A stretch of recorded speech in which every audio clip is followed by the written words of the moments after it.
मोटापा और शरीर के अंदर बनी रहने वाली सूजन, इन्फ्लेमेशन, कई लाइफस्टाइल बीमारियों की जड़ बनती है। एलोवेरा मेटाबॉलिज्म को किस तरह से सपोर्ट करता है स्वामी जी? वजन घटाने के नाम पर इसकी ज़रूरत से ज़्यादा सेवन इसका लोग इस्तेमाल कर रहे होते हैं, कई बार लोग ज़्यादा इस्तेमाल कर लेते हैं, तो क्या ये भी नुकसान करता है? वैसे तो हर चीज़ का अति जो है वो नुकसानदेही है। एलोवेरा और गिलोय साथ में लिया जाए तो गिलोय थोड़ी सी गर्म हो जाती है जब कोई काढ़ा पीता है, या वैसे भी थोड़ी सी उष्ण प्रकृति होती है। एलोवेरा के साथ लेने से उसकी उष्ण प्रकृति नहीं होती। तो वजन घटाने के लिए गिलोय का रस 2 से 4 चम्मच, गिलोय की डंडी 4 से 8 इंच की फ्रेश, और आंवला भी वो भी 10 से 20 ml। और भाई किसी का सख्त कोठा हो, सख्त कोठी से मतलब जिसको कब्ज ज़्यादा ही रहता हो तो वो 25 ml तक भी ले सकता है। और किसी को शंख प्रक्षालन करना हो तो हम तो आंवले का जूस पिला के शंख प्रक्षालन करा देते हैं। 50 ml पी लो, और तुरंत ही आपको टॉयलेट जाना है तो 100 ml पी लो, नुकसान कुछ नहीं है, वो फिर शरीर से बाहर निकल जाएगा और कोई दिक्कत नहीं है। तो तेज़ गर्म पानी के साथ 50 से 100 ml तक आप ले सकते हैं अधिकतम, इससे ज़्यादा मत पीना। तो पानी पिया तेज़ गर्म पानी में डाल करके एलोवेरा का वो जूस, सॉरी आंवले का जूस, ओहो, और उसमें एलोवेरा भी डाल लो, पेट ऐसा बढ़िया साफ हो जाता है। फिर थोड़ी देर बाद फिर और पानी पी लो, गरम गरम पानी पी लो। फिर ताड़ासन, तिर्यक ताड़ासन, ये कपालभाति करो जी आप तो, ताड़ासन तिर्यक ताड़ासन करा देते हैं। और जैसे ऊपर से साफ पानी पीते हैं ना, ऐसे साफ पानी गुदा द्वार से, एनस से निकलने लगता है। शरीर ऐसा हल्का फुल्का हो जाता है जैसे गुलाब का फूल होता है, वैसे मैं भी गुलाब का फूल हूँ। और उधर पूज्य माता जी का नाम गुलाब देवी है, उधर हमारे पूज्य आचार्य श्री जी बैठे हैं, पिताश्री जय वल्लभ और सुवेदी, और माता पूज्य माता सुमित्रा सौमित्रे है हमारे पूज्य आचार्य श्री। तो ये आपको जो आपने पूछा उसके बारे में बता दिया। स्वामी जी एक चीज़ और ज़रा बता दीजिए, ये आज एलोवेरा स्वामी जी लोगों के घरों में जब होता है तो बहुत सारा होता है, और अभी आपने बताया कि उसका पल्प जो है वो बहुत देर तक रखा नहीं जा सकता, उसे तुरंत इस्तेमाल कर लेना चाहिए। लेकिन कोई अगर स्टोर करके घर में रखना चाहे अपना ताज़ा एलोवेरा का पल्प, तो उसे कैसे रखा जा सकता है? तो एलोवेरा को ना जूस निकाल के ना रखें, एलोवेरा को, ये देखो एलोवेरा है, ये गिलोय है, तो गिलोय की तो डंडी को, ये हम तो एक ही साथ लोगों को 5-5 किलो दे देते हैं। हम कहते हैं ज़मीन में गाड़ देना, जिसका यूज कर लोगे ठीक है, बाकी का अपने आप ही इससे डंडे से ही पौधा बन जाता है। और ये एलोवेरा, इसके ऊपर पॉपुलेशन कंट्रोल का रूल लागू नहीं होता है। एक एलोवेरा से इसके चारों तरफ बच्चे निकल आते हैं, जैसे देखो ये बच्चा निकल आया ना इसका, ये ऐसे इसके चारों तरफ एक एलोवेरा से कम साल भर में 50 से 100 बच्चे निकल आते हैं चारों तरफ इसके। तो इसको सुरक्षित रखने का तरीका जूस निकाल के नहीं, इसका जो पत्ता भी काटते हैं ना, पत्ता काट के रखेंगे तो खराब नहीं होता, ये खास बात, पत्ते के अंदर खराब नहीं होता। तो ये पत्ता इसका 7 दिन तक, 10 दिन तक, मैं तो देखता हूँ 15-15 दिन हमने स्वामी जी आपका वो छोटे से गमले का एलोवेरा कितना हेल्दी है, महीने भर तक चल जाता है। और ये शहर में मिलने वाला एलोवेरा, पत्ते को रखे, इस एलोवेरा को लग रहा है अच्छे खाद पानी की आवश्यकता है, दुबला गया है ये। स्वामी जी इस एलोवेरा को एलोवेरा जूस पिलाने की जरूरत है।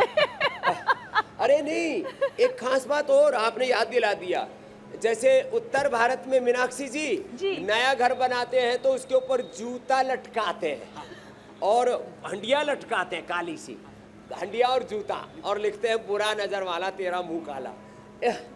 साउथ इंडिया में मैंने देखा नया घर, नई कोठी बनाते हैं तो उसके सामने लोग एलोवेरा लटकाते हैं, ये नेगेटिव एनर्जी को खत्म कर देता है। और एक खास बात, वातावरण में अब जिस कमरे में आप रखेंगे, आज के बाद सब इंडिया टीवी के हर एक स्टूडियो में आप यही रखना, एलोवेरा, गिलोय और ये तुलसी। हाँ, एलोवेरा सारी नेगेटिव एनर्जी को शक कर लेता है और उसको पॉजिटिव एनर्जी में कन्वर्ट कर लेता है। जैसे सब पेड़ पौधे कार्बन डाइऑक्साइड लेते और ऑक्सीजन में तब्दील करके हमें वापस देते थे। क्या दयालुता है इनकी, बड़े जबरदस्त मैकेनिज्म है प्रकृति का।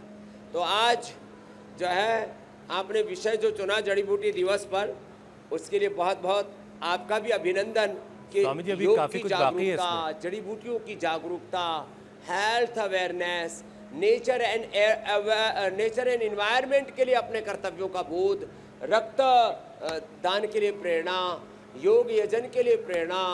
अब पूज्य आचार्य जी का भी आज लास्ट में हम 2 मिनट का प्रबोधन जरूर लेंगे, उनका हवन तब तक काफी हद तक पूरा हो जाएगा। कुछ 2-3 प्रश्न और आप ले लीजिए, स्वामी मैं जी जल्दी जल्दी अब उत्तर जरा दे देता जल्दी हूं। से आंवले पर थोड़ी बात कर लेते हैं। बैड कोलेस्ट्रॉल को दूर करने और हार्ट के लिए ये कितना फायदेमंद है, और रोजमर्रा की जिंदगी में आंवले का सही इस्तेमाल कैसे किया जाए? आज हमें ये आंवला बैड ही लेकर आए कोलेस्ट्रॉल को स्वामी दूर जी। करने के लिए, हार्ट के लिए, लॉन्जिविटी के लिए, आँखों के लिए, और ये आंवला जो है वो पूरी हमारी अंदर की एक एक सेल की ऑटोफेजी, माइटोफेजी से लेकर के एनाबॉलिज्म, कैटाबॉलिज्म, मेटाबॉलिज्म से लेकर के हमारे लाइपोजेनेसिस और लाइप को कम करके लाइपोलाइसिस को बढ़ा करके बैलेंस करके त्रिदोष के संतुलन में, और आयुर्वेद में चरक संहिता में सबसे पहले इसको रसायन के तौर पर कहा है, माने आयु को बढ़ाने वाला सबसे बड़ा कोई तत्व आयुर्वेद में कहा है तो आंवल की रसायन कहा है। तो आंवले चूर्ण आंवल के रसायन, उसमें आंवले के रस की भावना दे करके, आंवले की कैंडी मुरब्बा, आंवले का च्यवनप्राश, आंवले का बालप्राश, आंवले का अमृत रसायन, आंवले की चटनी, ओहो क्या क्या है, कैंडी, हाँ एक स्वामी ये जी बहुत सवाल खाता है, तो ये सब आंवला तो हाइपोथायराइडिज्म अप्रतिम को है। लेकर है स्वामी जी, कि अगर किसी को हाइपोथायराइडिज्म हो, टीएसएच का लेवल बढ़ा हुआ हो, तो इसमें ये जो आप आंवले की बात कर रहे हैं या गिलोय की बात करें, एलोवेरा की बात करें, क्या इन औषधियों का कोई इस्तेमाल हो सकता है? हाँ, थायराइड के लिए यद्यपि थायरोगिड धनिया के पानी के साथ देते हैं, लेकिन आंवला, एलोवेरा, गिलोय, नीम, हल्दी, तुलसी, ये सब भी थायराइड को इनडायरेक्ट वे में कंट्रोल करते हैं, पूरी बॉडी के मेटाबॉलिज्म को बैलेंस रखते हैं, पूरे हमारे वात पित्त कफ त्रिदोष का संतुलन रखते हैं, और उससे फिर थायराइड की प्रॉब्लम होती नहीं, उसको प्रिवेंट करने के लिए एक बड़ी भूमिका निभाते हैं। अब आप बस लास्ट 1-2 प्रश्न कर लो, फिर आप पूज्य आचार्य जी का संदेश लेंगे आज बिल्कुल स्वामी उनके जी। जन्म दिवस पर। स्वामी जी देखिए, आंवला जो है वो कमज़ोर आंखों के लिए, झड़ते सफ़ेद होते हुए बालों के लिए, समय से पहले बढ़ती उम्र से बचाव के लिए बहुत उपयोगी माना जाता है। तो ऐसी चाहत वाले जो लोग हैं, आज उन्हें ज़रा एक बार फिर से बताइए कि आंवले का इस्तेमाल कैसे कैसे करें। तो आंवला जो है ना, ये आपने ठीक कहा, आंवले का रस पीने से बाल अच्छे रहते हैं, आंखों की रोशनी, ये हमारे बाल ओरिजिनल है। हाँ, ये कोई जो है अमिताभ बच्चन की जी की तरह हमने कोई विग लगाई हुई नहीं है। क्या विग बोलते हैं? विग बोलते हैं, विग बोलते हैं। तो देखो ये एकदम ओरिजिनल वाले बाल हैं। हाँ, ये एकदम, इनसे हम पूरा ट्रक खींच सकते हैं, और ट्रक तो खींचे ना खींचे, अनुराग वाजपेयी जी को बालों से बांध करके खींच सकते हैं। और ये बड़े अच्छे बालों के लिए आंवला का जो है हमारे यहाँ पर आंवला, सिकाकाई, इसको हमारे यहाँ शैम्पू में भी डाला जाता था। आंवला, त्रिफला, सिकाकाई, ये पानी में भिगो करके फिर थोड़ी सी मुल्तानी मिट्टी, थोड़ा सा उसमें जो है दही, ये सब मिला करके बाल धोए जाते थे। और ये 5 मिनट ये और कर लो तो 100 साल तक बाल एकदम पूरे घने काले और स्वस्थ मजबूत रहेंगे। 2 मुँहे बाल, जड़ी बूटियों का इस्तेमाल और योगाभ्यास, इन दोनों चीज़ों को जिंदगी में शामिल रखिए, वो सब ठीक हो जाएगा। हाँ।